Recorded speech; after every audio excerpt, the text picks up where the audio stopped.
So here's 3 lazy but like really effective ways to avoid microplastics. Everything is fucking plastic, right? And that means microplastics are everywhere. And they certainly are. There's like lots in our body, right? And they've been linked to lots of really terrible things. Literally, you have an increased risk of heart attack, increased risk of stroke, increased risk of just unaliving, right? But in a world where everything is plastic, it can seem really, really overwhelming. How do you avoid them, right? There's actually some really easy ways if you're lazy and you don't want to try that hard. Which is kind of all of us, right? So yeah, number 1, open a window. Seriously, if you're in the car, if you're watching this in the bathroom, open a window. Like, we spend over 90% of our lives indoors now, and how many things in our homes are sources of microplastics, right? Including our air conditioning, because we never change those filters. All of our plastic clothing, right? Because 70% of textiles are polyester. Basically, everything gets into the dust, all right? And then that dust, it being full of microplastics and all the chemicals that are also in plastic, we ingest that. So one thing that has been found to be really effective in quite a few studies is literally just by opening a window. So there's more air circulation and you're not breathing in this heavily concentrated microplastic filled air, right? Other thing to do would just be to vacuum more. Vacuuming showed to be extremely effective, especially if you have a vacuum cleaner with a HEPA filter, and most have those these days, right?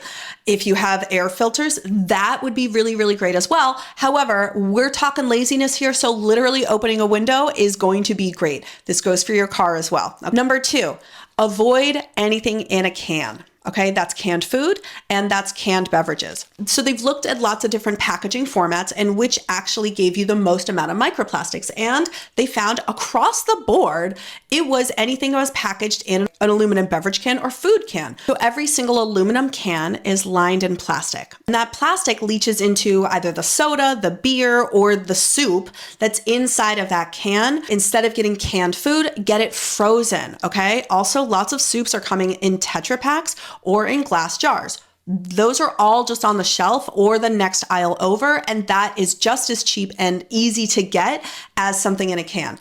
And when it comes to like sodas, beer, and all of that, get it in glass. Another lazy thing to do is to just not get it at all. Drinking water at home is way cheaper and healthier than drinking tons of soda. And newsflash, Olipop isn't good for you. Just wanted to also put that out there. Number 3 lazy way to avoid lots of plastic is just by eating healthier. What I mean by healthier is by to eat more fresh and unprocessed foods. So eating a banana, right? Eating nuts, eating an apple instead of all the other nutritious, organic, GMO-free packaged foods. Because even though all of these foods seem really healthy, they are all extremely processed. And guess what? The more processed your food is, the more plastic it has in it, okay? Every sanitized surface is covered in plastic, wrapped in plastic. Sometimes it's pre-cooked in plastic before you get it and before it's even put into the plastic packaging. There was actually a dietary intervention study that they tried to reduce the amount of plastic that people ingested. And they tried a number of different things to reduce the amount of plastic. None of them really worked. What they found in the study, though, was that the more fresh and unprocessed that people ate, the less plastic they had in their body. Don't buy things that have been processed, which ends up being way more expensive in the long run anyway. And also doing all of the research, it is so time consuming and mind numbing reading the labels and the nutrition and blah, blah, blah. Y'all, if it has a nutrition label, that has plastic. I don't want to read nutrition labels. So you know what I do? I just buy fruit. I just buy vegetables. I try to not buy things that are in a box that have a nutrition label because I don't want to study that shit. Carrot sticks, y'all. Nuts, trail mix, eating fresh cheese.